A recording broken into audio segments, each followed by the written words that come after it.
गांव की समस्या को लेकर मुख्यमंत्री से की मुलाकात। विकास खंड खोराबार के जंगल गौरी नंबर 1 के ग्राम प्रधान सुमित कुमार पटेल उर्फ राजा के ने गांव की विभिन्न समस्याओं और विकास से संबंधित विभिन्न प्रस्ताव को लेकर सूबे के मुख्यमंत्री योगी आदित्यनाथ से मुलाकात की। जहां क्षेत्र की विभिन्न समस्याओं को लेकर किया गया है। मुलाकात के बाद क्षेत्र के विकास एवं क्षेत्र की बाढ़ से संबंधित समस्याओं से निजात मिलने की उम्मीद बढ़ी है। इस अवसर पर साहू कोल उर्फ मिर्जापुर के ग्राम प्रधान दिनेश सिंह एवं पूर्व ग्राम प्रधान राकेश सिंह उपस्थित रहे। जेल से रिहा होने के आदेश के बाद प्रदेश सरकार के पूर्व मंत्री और पूर्वांचल के कद्दावर नेता अमरमणि त्रिपाठी फिलहाल रिहा होकर घर नहीं जा रहे हैं। उनके साथ उनकी पत्नी भी नहीं जाएंगी। इस बात का खुलासा उनके पुत्र और पूर्व विधायक अमरमणि त्रिपाठी ने मीडिया के समक्ष किया। ये जानते हैं क्या कुछ कहा? सुप्रीम कोर्ट से भी आपको जीत मिली है, क्या कहेंगे? हम हरदम भारत जी संविधान से बाध्य रह करके ही होता है। 8 हफ्ते बाद फिर बुलाया गया सुप्रीम कोर्ट में, क्या कहेंगे सर? सर हमें नहीं इस विषय में कोई जानकारी है।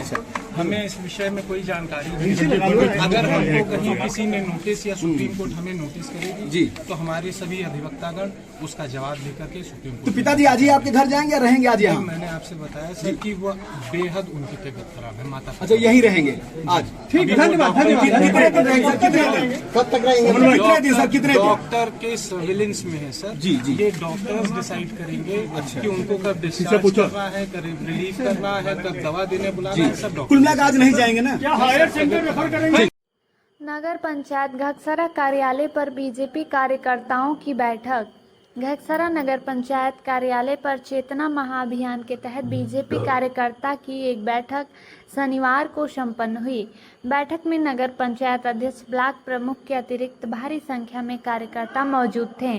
बैठक में सर्वप्रथम पंडित दीनदयाल उपाध्याय व श्यामा प्रसाद मुखर्जी के चित्र पर माल्यार्पण किया गया।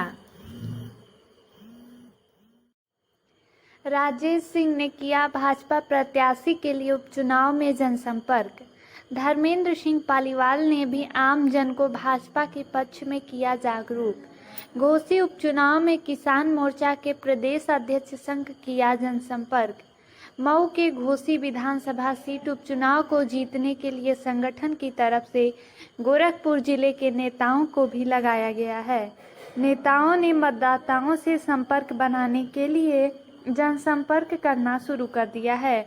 इस समय प्रभारी मंत्री के रूप में श्रम मंत्री अनिल राजभर, कृषि मंत्री सूर्य प्रताप शाही, परिवहन मंत्री दयाशंकर सिंह एवं भाजपा किसान मोर्चा के प्रदेश अध्यक्ष कामेश्वर सिंह वहीं कैंप कर रहे हैं। शासन और प्रशासन के निर्देश पर कानून व्यवस्था को और बेहतर करने के लिए और अपराधियों पर लगातार कार्रवाई के लिए गोरखपुर एसएसपी ने क्या कुछ कहा, आइए जानते हैं। लगातार अपराधियों के खिलाफ कार्रवाई के साथ साथ माननीय न्यायालय में हर स्तर पर पैरवी की जा रही है ताकि जो अपराध उनके द्वारा कारित किया गया है उसमें सजा उनको दिलवाई जा सके। इसी क्रम में प्रतिदिन जनपद गोरखपुर में पिछले 1 साल से 125 से भी ज्यादा व्यक्तियों को आजीवन कारावास की सजा हो चुकी है और इसके अलावा काफी ऐसे अपराधी हैं जिनको विभिन्न प्रकार की सजाएं हुई हैं। इसमें जो विभिन्न हमारे डिपार्टमेंट्स हैं, जैसे कि हमारे हर थाने पर पैरोकार होते हैं, संबंध सेल है, मॉनिटरिंग सेल है। इसके अतिरिक्त हमारे जी हैं कोर्ट में और बेहतर समन्वय कैसे किया जा सकता है, इसी संबंध में आज यहाँ पर चर्चा की जा रही है और हमें पूरी आशा है कि ये जो ऑपरेशन कन्विक्शन जो इस समय पर विभाग की और सरकार की सबसे उच्च प्राथमिकता में है, उसको जनपद गोरखपुर में जिस तरह से पिछले 1-1.25 साल में बहुत अच्छे तरीके से इसको चला। पुलिस अधीक्षक के द्वारा अपराधियों की पूर्ण रूप से अंकुश लगाए जाने हैं तो निरंतर कार्रवाई की जा रही है। वहीं गोरखपुर के थाना कैंपियरगंज क्षेत्र में गैंग बनाकर सामूहिक दुष्कर्म कारित करने वाले गिरोह के 2 अपराधियों के विरुद्ध गैंगस्टर एक्ट के तहत कार्रवाई की गई। वहीं गोरखपुर एसपी नॉर्थ मनोज कुमार अवस्थी ने कहा कि गैंग बनाकर अपराध कारित करते थे। वहीं एसपी नॉर्थ मनोज कुमार अवस्थी ने क्या कुछ कहा, आइए जानते हैं। अपराध एवं संगठित अपराधियों के विरुद्ध चलाए जा रहे अभियान के क्रम में थाना कैंपियरगंज द्वारा सामूहिक दुष्कर्म के 2 आरोपियों के विरुद्ध गैंगस्टर एक्ट के अंतर्गत आज कार्रवाई की गई है। इनके नाम पिंटू आरामकरण है। इन्होंने थाना कैंपियरगंज के अंतर्गत सामूहिक दुष्कर्म की घटना अंजाम दी थी।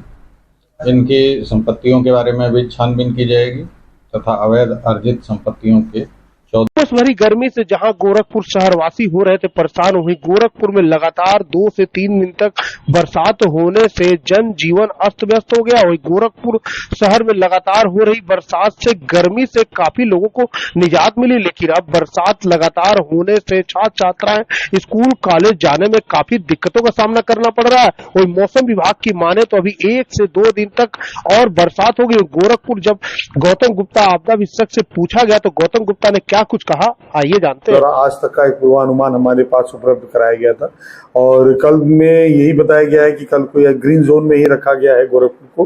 कोई ऐसी बारिश की संभावना अभी तक IMD द्वारा नहीं व्यक्त की गई है।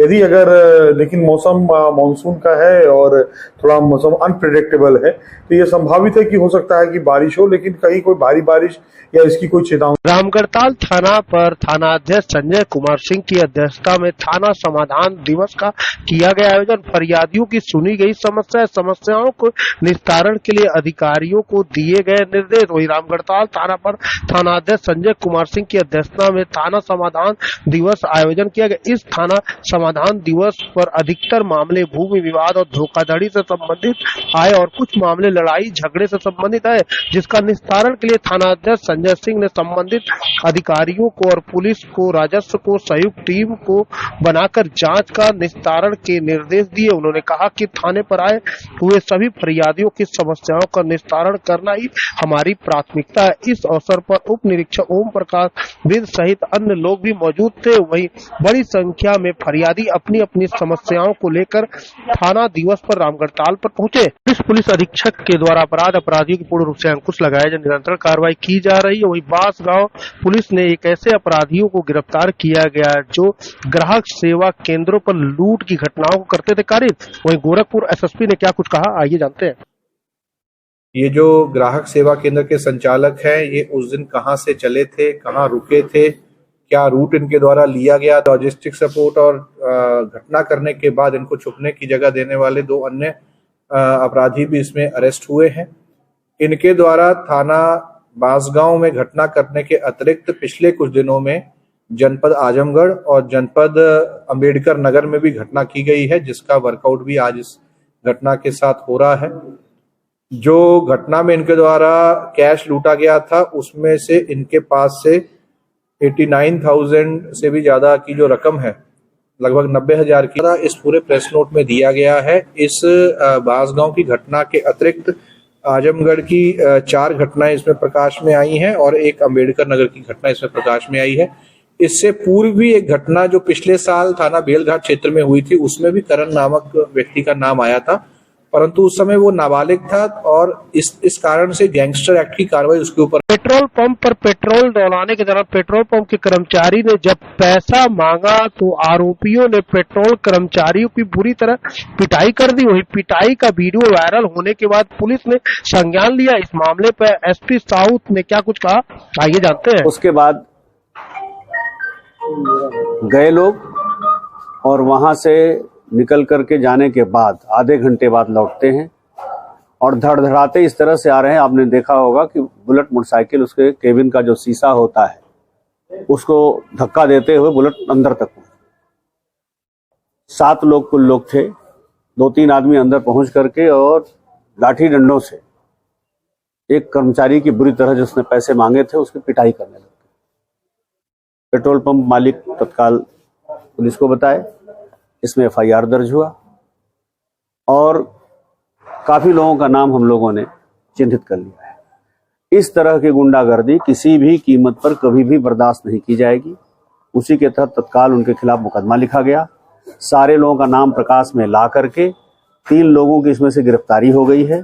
शेष लोगों की जल्द ही गिरफ्तारी हो जाएगी। इन लोगों की हम हिस्ट्री शीट भी खोलेंगे और साथ ही साथ इनके खिलाफ मानसून आने के बाद गोरखपुर शहर में लगातार डेंगू के मामले बढ़ रहे हैं। वहीं गोरखपुर जिला चिकित्सालय के CMO डॉक्टर आशुतोष कुमार दुबे ने बताया कि इस समय डेंगू के मामले गोरखपुर जिला चिकित्सालय में बढ़ रहे हैं। जानते हैं CMO ने क्या कुछ कहा। देखिए, वर्तमान समय में 10 मरीज डेंगू के कंफर्म मरीज हैं, 4 मरीज हमारे पास संदिग्ध हैं जिनकी जो है फाइनल एलाइजा जांच कराई जा रही है। तो इस प्रकार से लगभग 14 मरीज जो हैं जनपद में संसूचित किए जा चुके हैं। जनपद में हमारी टीमें जो हैं नियमित रूप से निगरानी कर रही हैं, सतत लोगों को ज्ञानवर्धन कर रही, डेंगू से बचने के उपाय, मच्छरों से बचने के उपाय तथा कहीं पर भी पानी एकत्र न करने की हिदायतें दे रही हैं। जगह जगह छापेमारी की जा रही है, खास करके उन स्थानों पर बाजार पे जहां पर पानी एकत्र होने की संभावना होती है, जैसे ट्रांसपोर्ट नगर जहां पर टायर ट्यूब्स पड़े होते हैं, टायरों में पानी इकट्ठा होता है, उन जगहों पर।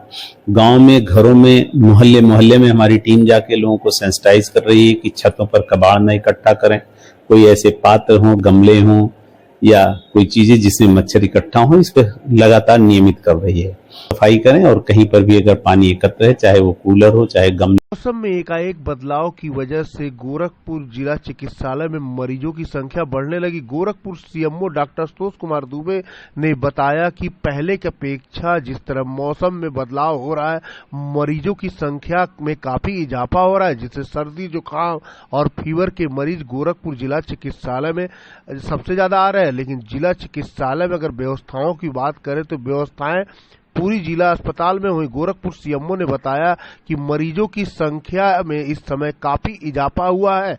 आइए जानते हैं गोरखपुर सीएमओ डॉक्टर संतोष कुमार दुबे ने क्या कुछ कहा। मौसम में ज्यादातर मरीज जो होते हैं खांसी, जुकाम, बुखार, वायरल फीवर के होते हैं और डेंगू के पेशेंट जो होते हैं सस्पेक्टेड, लेकिन सौभाग्यवश डेंगू मलेरिया के पेशेंट नहीं आ रहे हैं। जल जनित बीमारी और मच्छर